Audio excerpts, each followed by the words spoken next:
All right, let's kick off. All Okay. right. Hi, everyone. For those of you who don't know me, I'm Carolyn Ortiz, co-founder of Big Ass Kids, founder of the B.A.K Playground. If you are unfamiliar with the Playground, we are a community platform that connects vetted music professionals with artists and teams that are looking to hire and collaborate on their next project.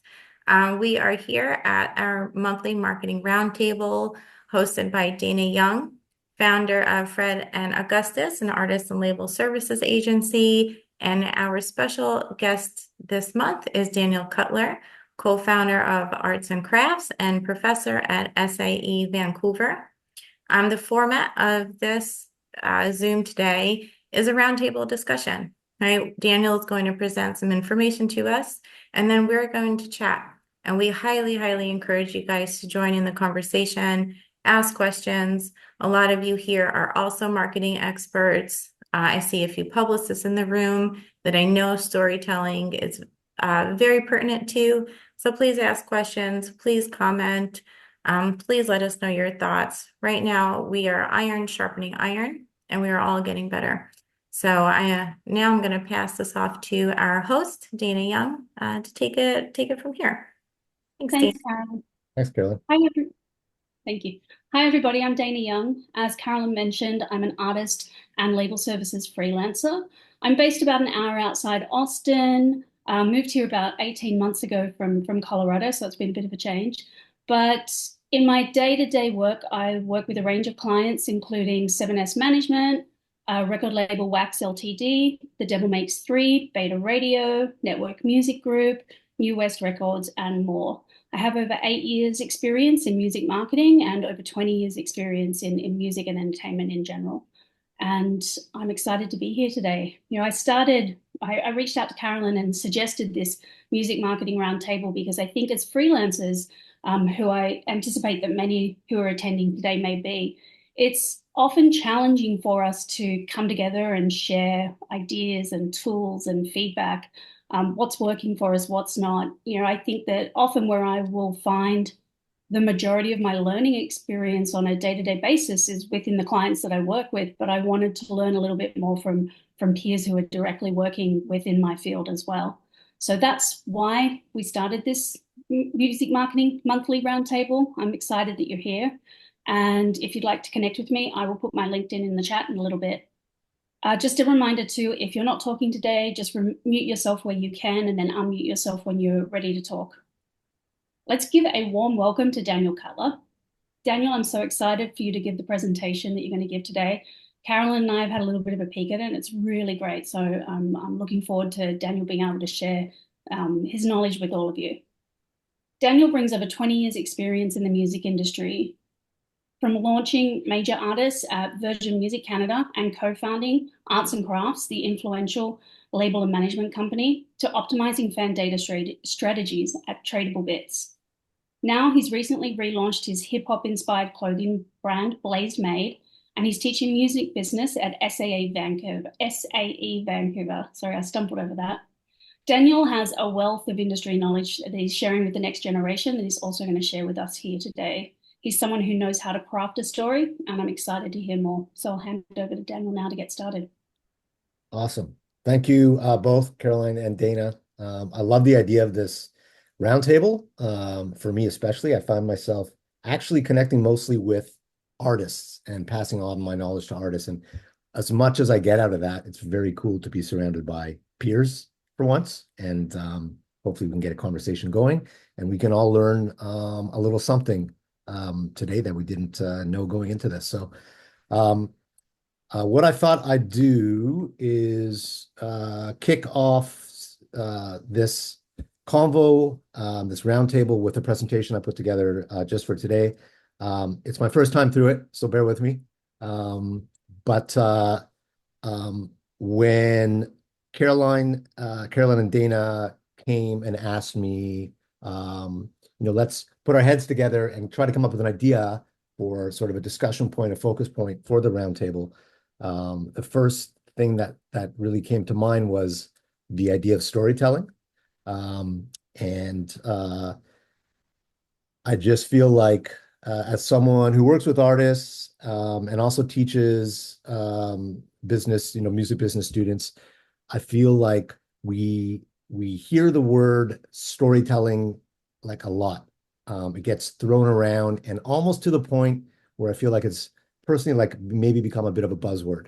And so what I wanted to do with this presentation is like acknowledge that storytelling is super important, but also is sort of get at the fundamentals of storytelling because it's like super easy to sort of get way down in the weeds of like, you know, um, storytelling. Like, how do you tell a story on IG, or how do you tell a story on TikTok, or what is are we talking about a three-part structure when we talk about stories? Like, the hero as the center, and then the challenge, and then the resolve, or is it simply a TikTok post, right? It's like when I posit this to artists that I work with and who are independent artists doing their own marketing, they don't really grasp it. They don't understand why they're storytelling in the first place. And I think what I wanted to do today was um, was sort of zoom out and really get to the fundamentals of why storytelling matters in the first place, and a little bit of why and how. And when I say how, it's like what are just like I chose six fundamentals that of storytelling that really, whether it's on IG or whether you're a director or an actor or a artist or a producer or whatever, these are fundamentals um, that can go into telling a good story. And so that's the place I came at from this presentation, and rather than getting into the weeds on tactics. So um, let me get into it here.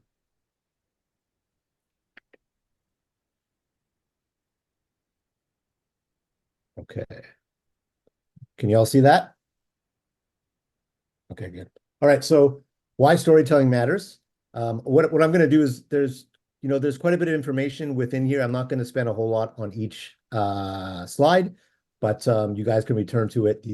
They'll make it available to everyone, and so you can return to the information is useful to you.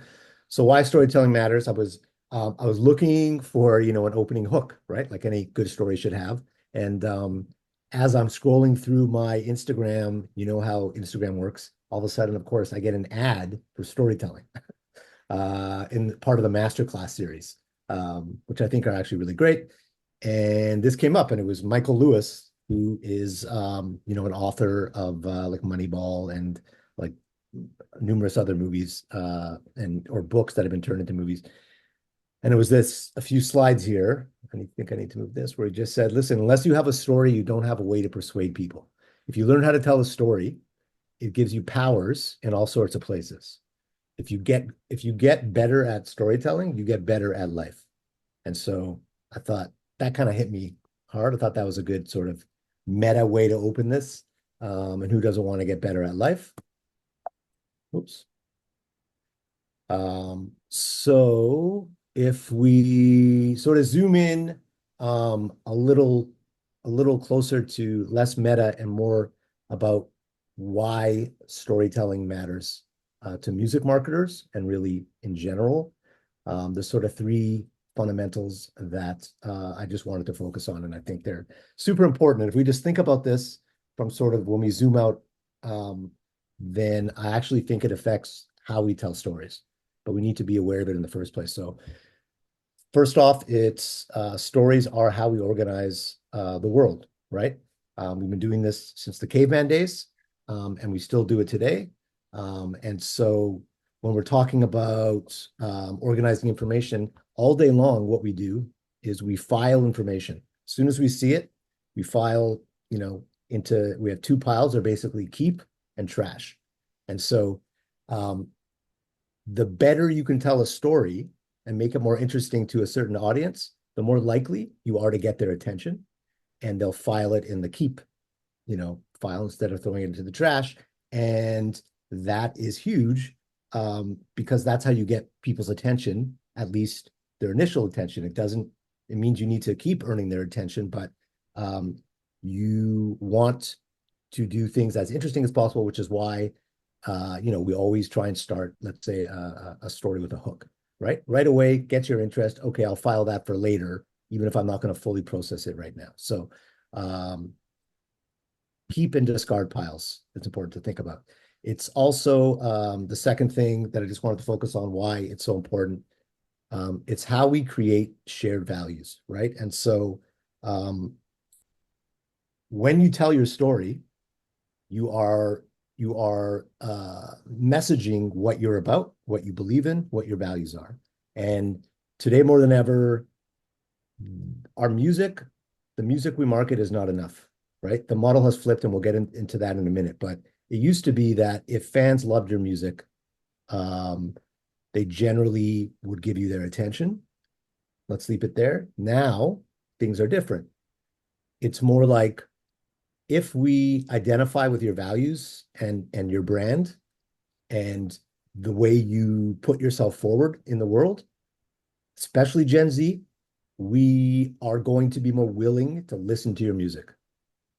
And so it's almost values first, and then we will support you or be interested in your art. And so that's why storytelling is so important, to get across your values, and then people identify with shared values and they talk about them, and that's how you build loyalty and community. So hopefully that makes sense.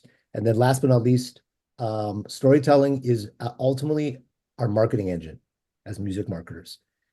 It's not so much the music that people spread, that your core fans spread. It's the stories around your music. It's the stories around your brand, like I was saying, your values, your beliefs, and your fans need stories to tell stories, right? They pass on stories. And so the more interesting those stories and the more there are of them, the bigger you build your world around different of your viewpoints and your values and beliefs, the more your team, your marketing team, which is your fans, can get out there and tell those stories and share them and spread the word about you. And so the ultimate goal, I think, of marketing music these days is to get people to share is user-generated content. That's the gold standard of storytelling, because that's when your fans are sharing your story, it's free marketing and it's word of mouth, and it's the most powerful, credible form. So any athlete, comedian, musician, artist these days, guys, that has a TikTok account, an IG account, puts anything out into the world, through a video, through a newsletter, is a storyteller, right? So it's important to remember that. As music marketers, I think it's our role to know how to maximize the effectiveness of those stories, because while most artists are good songwriters and they can tell fabulous stories, not all of them are very good storytellers beyond like self-promotion and stuff like this. That's our job, and to be on top of it and to help them do that effectively. So at the end of the day, storytelling is marketing, if you look at it that way. And it's also, at the end of the day, good storytelling leads to your business objectives. So it's super important. The number one, if we want to talk about a trend for a second of where I see storytelling going, I mean, it's been going this way already, but increasingly, it's going from the reach of a platform, sort of the scale of a platform, how many people you can reach, to the strength of the connections that we can create through any platform. So it's going from reach to strength of connection.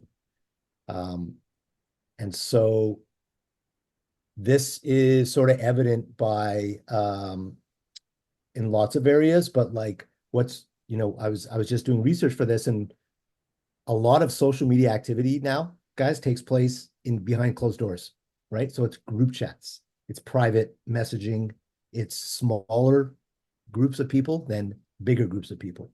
And so you are really telling stories to a small audience, and then they go and talk about those stories and share them with each other and discuss them. So that's where things are heading. Things are getting more personal. It's not about reach, it's about the quality of the connection. That said, still the most common storytelling mistake, and I'm sure you guys all see this all day, every day also, is that so many artists, when they are doing social, and I just wanted to say that social content is storytelling, right?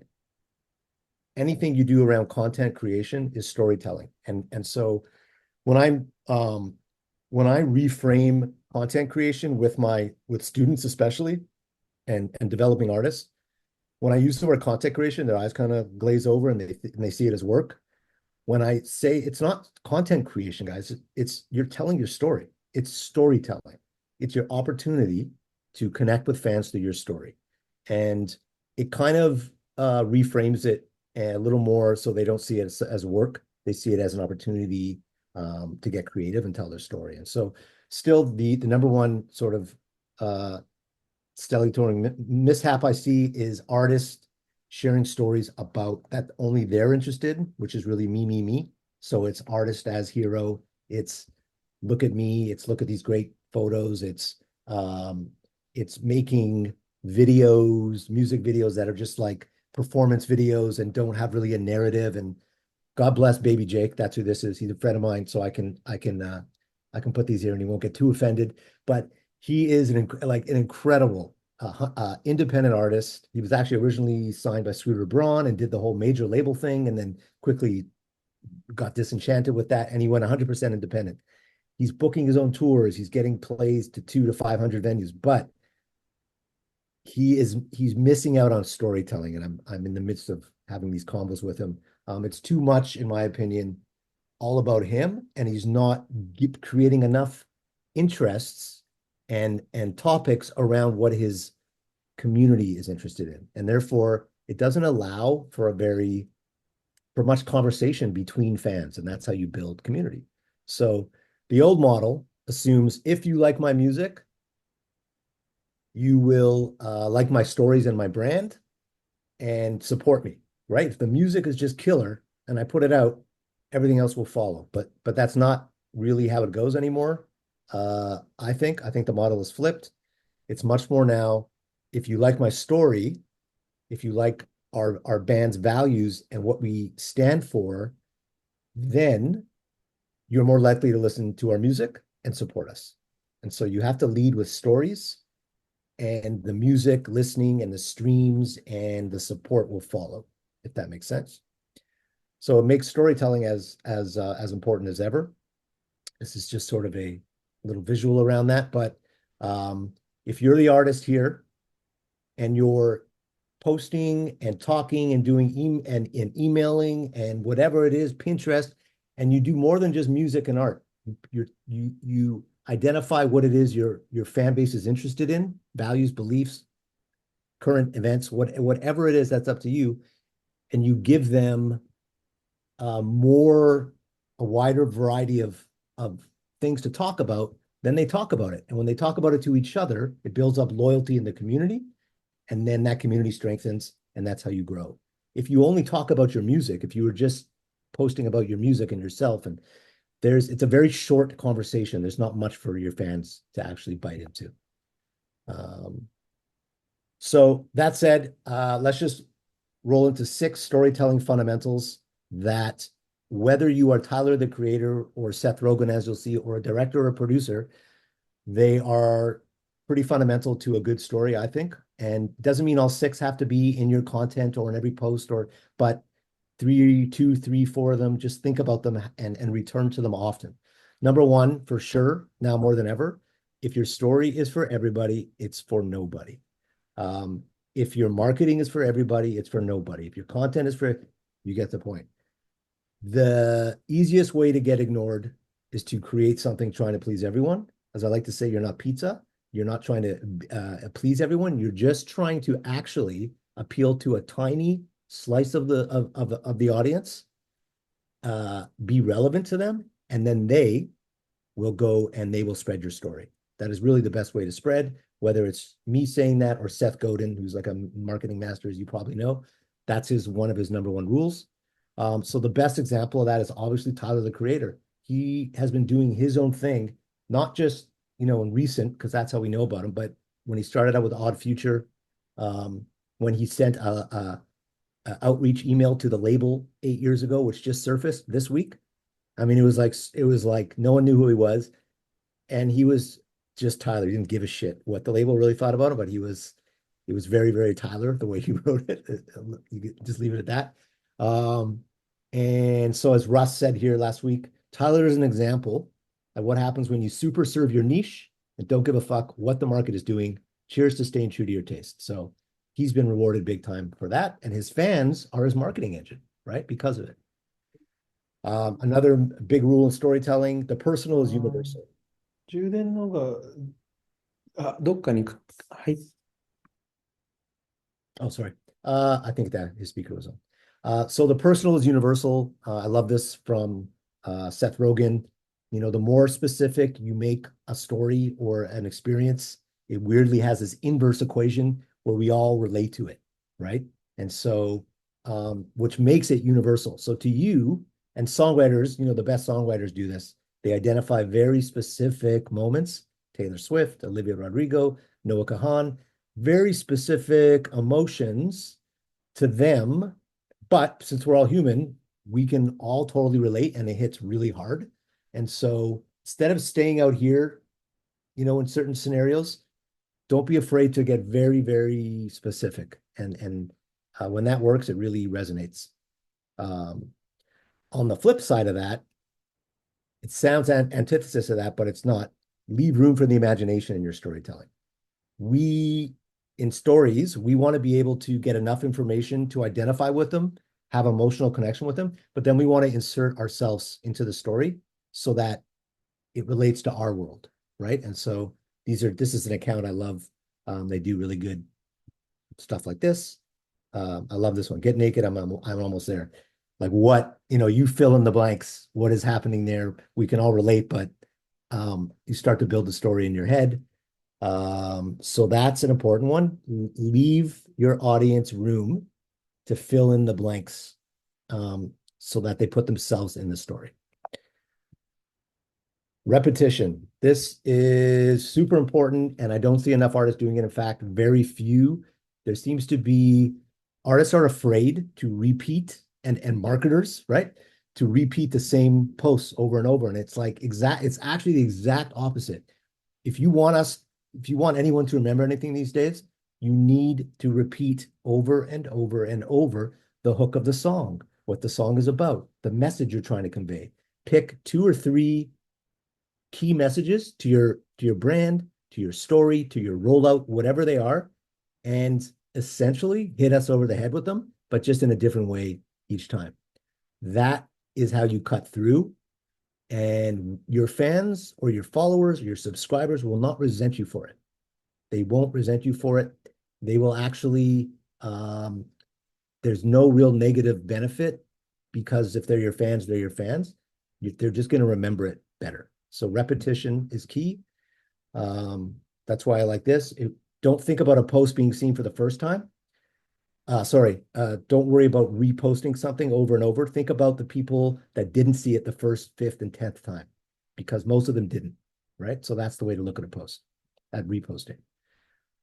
Number 5, the best stories are valuable to your audience. And this goes back to number 1, but focus on creating content and just ask yourself, is this something that I think my audience is going to value? What is value? It's up to you to decide. It might be, you might find out it's behind the scenes footage. You might find out it's you talking direct to camera, spilling your feelings about whatever. It could be really anything, guys, but it's your job to test and iterate and to find out what it is your fans are most interested in, and then figure out a way to give that to them. It's not about you or your artist. And that's something I'm always telling artists, whether they like it or not, they have to get their head around it. And last but not least, it's definitely not least. In fact, it's almost first, but I put it last here. Consistency wins the day.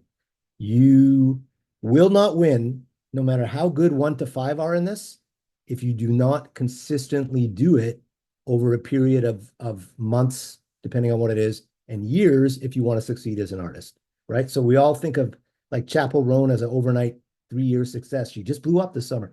She's been doing it 15 years. She started singing Pink Pony Club 4 years ago, as one example. Showing up, of course, that's songwriting, but it applies to your story. And when you show up consistently over time, if you do 1 to 5 and then do it consistently, you will build an audience.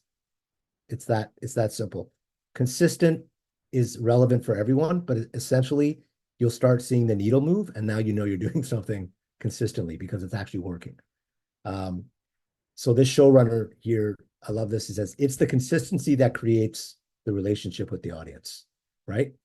The audience, if you just ran one show and then disappeared, it might be the best show ever, but it's not going to build an emotional connection with the audience. It's when you keep showing up and giving them your end of the promise is when, like an artist, like Tyler keeps showing up, that's when you build incredible loyalty. And it's all about consistency. So last but not least, let's just look at some examples of what storytelling looks like in 2024. There is no right storytelling there. I know this is like, what does good storytelling look like? Good storytelling looks like whatever works for you using these fundamentals, I think. And so it's so interesting to dive into the internet and to come across, my favorite thing is coming across an artist you've never heard of. They have like 1 million followers. Okay, what is going on here? Not in my universe at all. If they have that many followers and they have whatever the channel is, they're doing, I guarantee you, they're doing something. They're doing storytelling and they're doing it consistently at the very least. So some of, I love this quote. What storytelling really is today is it's not one linear thing anymore.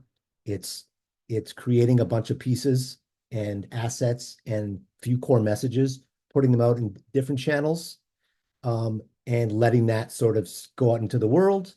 And together that forms your artist world. Obviously, if you're Tyler, the creator, that's a lot easier to do at this stage.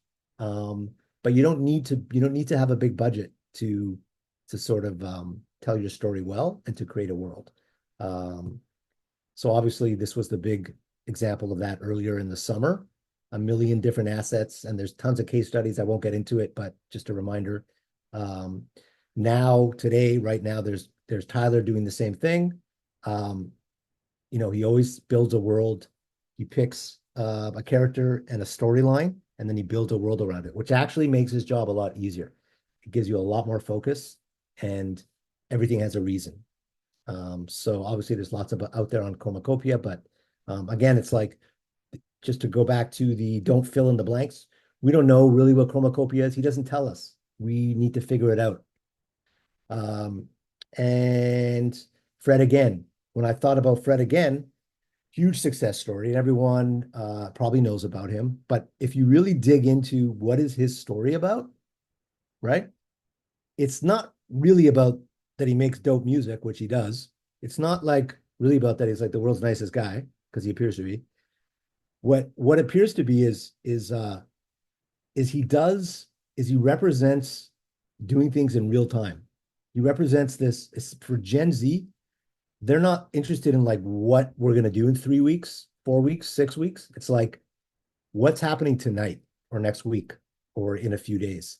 And he writes, so when he does a pop-up at some random space and just starts playing, that's in the moment. When he announces a show and the show happens 8 hours later, which he's done, and he fills 10,000 people literally in an arena, that's really in the moment, right? When he announces a huge show 2 days before, all these things. When he does what was it, his tiny desk, man, watching him create in real time, and if he fails, he fails. But that to me, that's really his story, and that's what's resonating with Gen Z. Here's an interesting of someone who I think needs to figure out a story, and Tommy, what's his name? Tommy Richardson, I think it was. Is that right? Who had a huge single, and I feel like I'm not quite sure what the story is with him, and maybe he isn't either. But I'll tell you, when I did my research to get that huge single, he did all the things right. He put out content consistently. He kept his sort of branding consistent, and he kept putting it out and putting it out and putting it out. And then eventually, like he says here, the people just chose that one. This is what he's telling, forget his host on Apple. But he got rewarded through consistency. He said the people just chose that track, and that's the one that took off. And now he's got to figure out, well, what is his story? Because I'm not sure, to be honest. Um, this is an artist I love named Cam Whitcomb out of Alberta or Ontario, Canada, who his story, I came across him. He has 720,000 followers. Um, his story is about recovery, not giving up, and he's a really great example of he'll take, he knows he's got a few bangers. This is how he got traction, and he just reposted them and did a little bit different content. I counted 35 IG posts about this song Quitter. Each one, its own little setup, 35 times. And I'm still not sick of it because it's a great hook. And he does this with 3 other focus tracks. All his branding is outdoors, nature, which is where he lives, so it's easy. And he puts this text overlay. So it's consistent, simple, doesn't require a big budget. Repetition. And just a couple more here. Nemesis, you may have heard of her. An example of an artist being political, expressing obviously her values, her beliefs. She's a Palestinian artist who was vocally pro-Palestinian during this whole war. And as a result, she got dropped from her label. And it's very interesting, but she has huge support from those who do support her. She just got a brand deal with with a luxury brand. And then what she does is she also enlists, literally calls her fans her marketing engine, her marketing team. She'll talk to them directly, right? So earlier we talked about your fans or your marketing team. She knows this and she literally says it out loud. Hey, she says here, if you're not part of my marketing team, keep going, keep scrolling. I'm not interested in you. And then she talks to you. I thought that was pretty interesting. And maybe do I have one more? And then I left this guy, what's the story for last? The last one example here, because it's such a great example of you don't need anything but a guitar and authenticity and an iPhone. And so this Simon Robert French started recording and posting a song a day with an iPhone. Horrible placement, like down below him, you can see here. And that's it. And he put it on and just started singing. And these songs are beautiful. And and his voice is beautiful. Nothing fancy. Over here, you see day 44, day 244 writing a song every day. That song called Robert's Place, which is very specific and talks about his dad, something we can all relate to, but not too specific, now has 10 million views or streams. As an example, he's being invited on podcasts and he's building traction. He's playing live shows. He didn't stop at day 244. Day 245, he wrote another song, of course, and that has 1.8 million views, right? Talk about consistency. And it's the same setup every time. And it's really an incredible example of being rewarded through consistency, I think. So that's it, guys. Just a reminder, there is no quick wins in storytelling. Storytelling happens over time. And if you do it consistently, then you'll start to get traction. Yep. Thank you, Daniel. This Thank is you. awesome. You're welcome. Hope that wasn't too long. No, not at all. I have so many questions. Dayna, I'm sure you have so many questions. But Dayna, please, why don't you kick off? Sure. When you look at storytelling, how do you define what makes you different? How do you define what makes you different? Mm-hmm. So I think every marketing team's job and every artist, that's their job, right? It's one of the first things I do when I'm working with an artist is I just sit down with them and we'll talk for a couple hours and start to understand, try to understand what their, in marketing terms like UVP is their unique value proposition. Everyone has one. Everyone has a unique story. Most of the time, the artist has no idea what it is, right? Because they're them.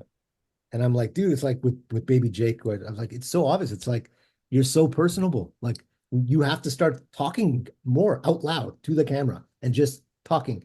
It's like, what are you talking about? Like my friends tell me to shut up all the time. I'm not like, no, you don't understand. You are super likable and sensitive. And like, so just start talking more.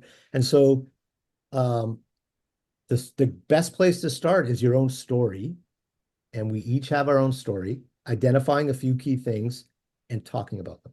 The thing about differentiating and what works and what doesn't, guys, you only figure this shit out as you start doing it. You got to take a risk and start talking about things, putting it out into the world, and you'll start to see what feels right and what sticks. But if you're not willing to take that risk and experiment and test messages, storylines, then you won't get the feedback to figure out what that is. Yeah. As a former publicist, I started in music as a publicist, and I know we have some on the call today. Andrea, Humbert are here too. In publicity, storytelling is everything. You need a hook, you need a narrative, you need something that press is going to uniquely be interested in to get them to want to share with you, and you have to be interesting enough for their readers to want to click on. Um, One of the challenges I've had as a marketer or a publicist is dealing with artists that don't like social media or don't want to be very personal or want to keep their story to themselves. I hear this often. I hear other friends and colleagues say the same thing. How do you market? How do you storytell with an artist that doesn't want to share, that wants the music to speak for itself, right? I think we've all heard that. I want my music is so great. I want it to speak for itself. How do you approach that? How do you deal with that?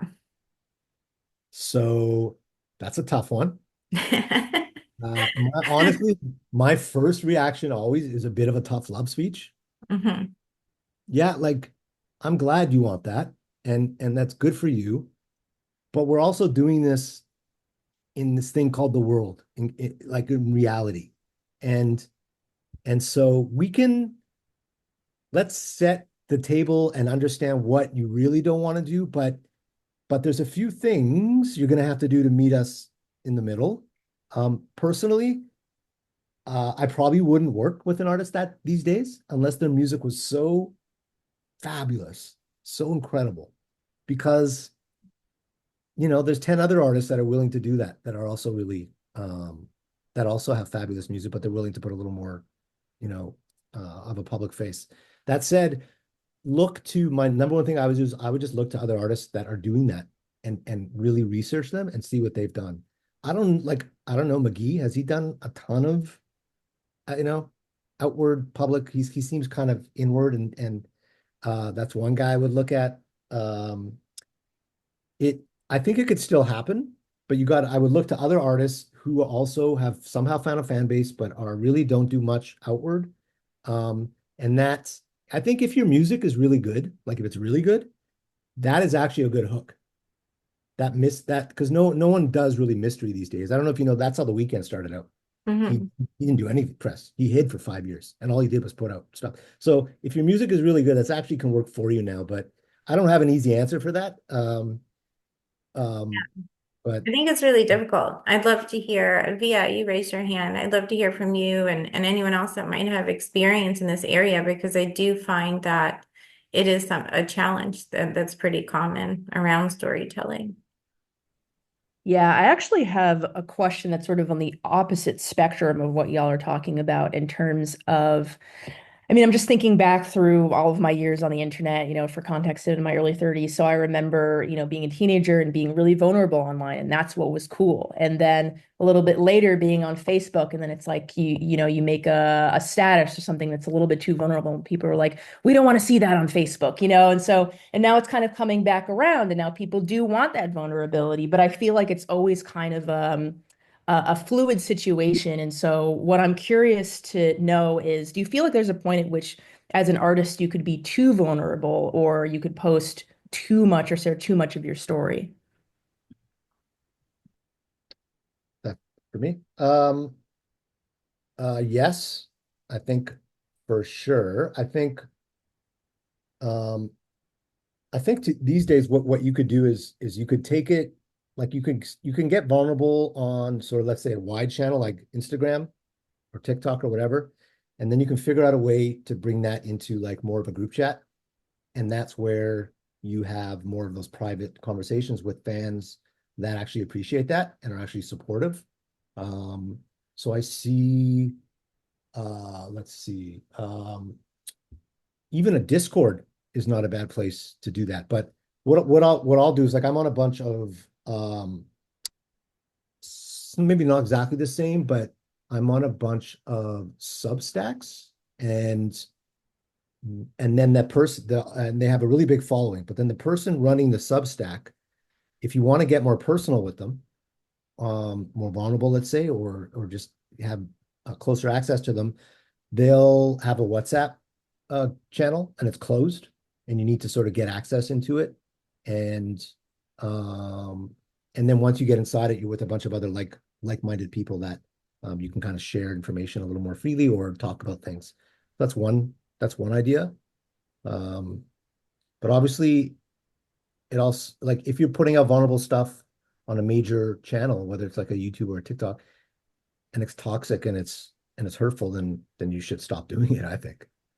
Right. Yeah, I think it does depend on which channels you're using. And I one of my inspirations recently, I'll put her TikTok in the chat here, but Sprightly, she just went viral for posting about her breakup after I think it was like a 3-year relationship and she moved to Texas for the guy. And I know that she was not only talking about the breakup itself, but also how people were reacting to the breakup and how she's making music based on that breakup. And I think it's really great that artists can be able to be vulnerable in that way. And I'm sure she's getting some pushback from people who are saying, hey, you're being too open, or I don't want to hear about this. And so I think the idea of moving to places like Discord or WhatsApp or places that feel a little bit more communal for folks that really are bought into you and your story as an artist is a great idea.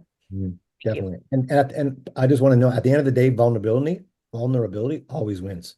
Like that will always resonate with the fan base and they will they will really reward you for that. I like Instagram broadcast channels for that too. Having like these private communities. The CEO of Patreon at his South by keynote this year talked about the importance of communities for artists, and I think this is one of the benefits of having a more private community, whether it's a broadcast channel or a Discord or a WhatsApp, is you can feel a bit safer with your vulnerability, right? Safety is so important. Mental health is so important these days. So being able to say, okay, I went through this big thing, but you are probably going to get pushback because people are very insensitive, particularly to artists, celebrities. Like they just say things that really affect people's mental health. So if you're going to be vulnerable, doing it intentionally with a private community, I think really helps you connect with your super fans, the people that do care about you, that aren't going to say crazy things to break you down mentally. Again, I like the safety aspect of the private spaces you mentioned. Yeah. I think too, when it comes to vulnerability, it's about what you're comfortable with as well. I think that there's no result in being vulnerable for the sake of being vulnerable. I work with clients who are on the spectrum, who have eating disorders, who a range of like neurodivergency and things like that. Not everyone is comfortable sharing that type of information in a public space, even though others would engage with that information in return. And so I think it really is about what you're comfortable with and where you draw the line in terms of what you want to share and how you want to go about cultivating your own community. Mhm. Mm. Absolutely. Oh, sorry. I think one other thing we haven't talked about, but um, what we're talking about mostly right now is in the context of digital and like online.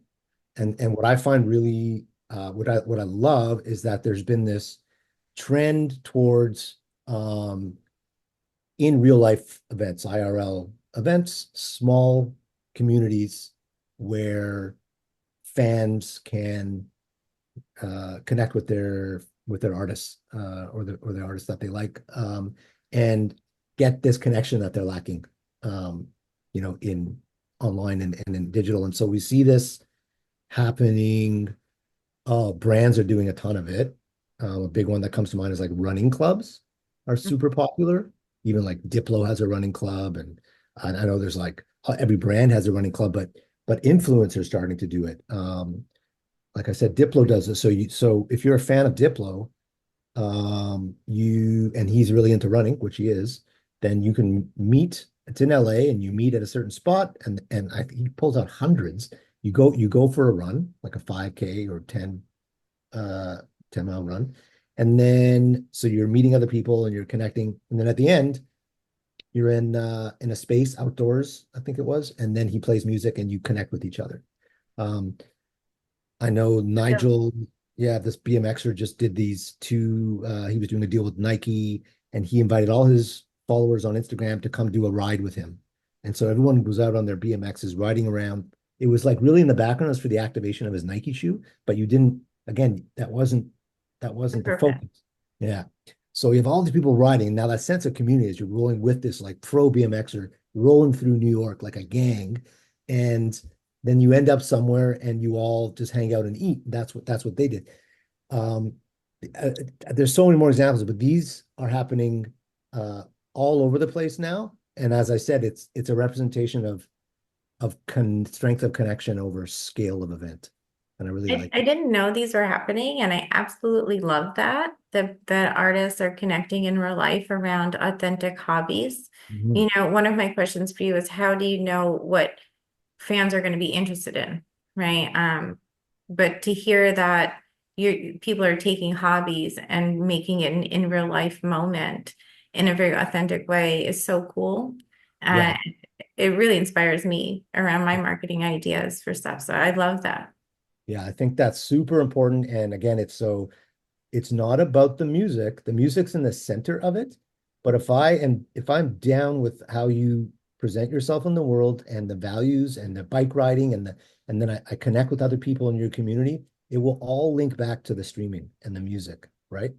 Like Fred again, streaming is way behind his in real life, like monetary power. You look at his streams, you're like, all right, but man, can that guy sell tickets, right? Mm. The power of small, intimate gatherings where everyone feels connected. Um, and yeah, I think that for marketers, man, that's a huge. And then don't forget, you have all the content around the bike ride and the running group, right? And you put that out into the world. That's powerful marketing as well. So it's Content is all key. flywheel. It's this flywheel. Yeah. It's interesting that you say, Carolyn, like, how do we know what the fans are interested in? Because I think that there's actually a lack of tools that give you that really detailed information. You can pull information from Google Analytics, or you can look in the back of Chartmetric and you can find out like information about brand affinity and their interests and things like that. But what I think is missing today is a tool that builds buyer personas based on your fans and their actions, which would be so helpful to creating content and making informed decisions. I agree. Yeah. I agree. The other thing you can do, which I encourage, is you just ask them, right? Yeah. You have a newsletter list. You know how like when you sign up for I don't know, you sign up to the New York Times, right? And the first email you get, it doesn't say, "Hey, thank you so much, and here's our story." It says, "Hey, thanks. Now, which of these 20 topics are you interested in so that we can serve you exactly what you want?" This Hmm. is what publishers do. They're not afraid to ask you, "Oh, are you into politics or are you into, cooking?" And I'm happy to tell you that because I don't want all the crap I'm not interested in. And so artists and I think marketing teams are often just too afraid to like you will be surprised the information you will get if you just ask for it. So don't be afraid. And emails are the best for that. There is Um, a great tool for that. It's free as well. It's called set.live. okay. And you sign up via artist.set.live, and they actually give you the tool to create surveys and push all the Uh, data exactly. from responses. Exactly. They also, yeah, they've got a great range of tools that are useful for artists, and they're free. So if anyone wants to go check it out, it's artist.set.live. Artist, that's it. I Cool. met this team at Music Biz in Nashville, and they were really great. Oh, really? Okay, cool. Hi, Marissa. Hi. I finished my lunch, so I turned on my camera. Um, Even just like Instagram polls, especially because you can't see if 500 people voted, it just gives you the responses. So like I mean, that obviously on the back end you want to know things, but like you can share that and it's just like, oh, 100% of people said running was their favorite. So great. Like even if it's two people. Right. Yeah, I That's, think that's really helpful. yep. And also Google is great, man. Google, so easy to set up. When I teach, I use Google. I'll set up a quiz in like literally 15 minutes and with multiple choice and send it out, or you do a survey and it adds everything up and tell like you don't have to, it's so automated. Very easy. Yeah. Well, and it's another way of making fans feel involved. Yeah. Which is really what they want. Exactly. Fans want to be seen and heard and involved. And if you do that consistently to a very small group, that group will get bigger and bigger. It's like it's not actually rocket science. It's focus and ignoring all the other shiny shit and focusing on what you on who you should be serving, right? Yeah. I think we have time for one more question. Does anybody have a question? Mario?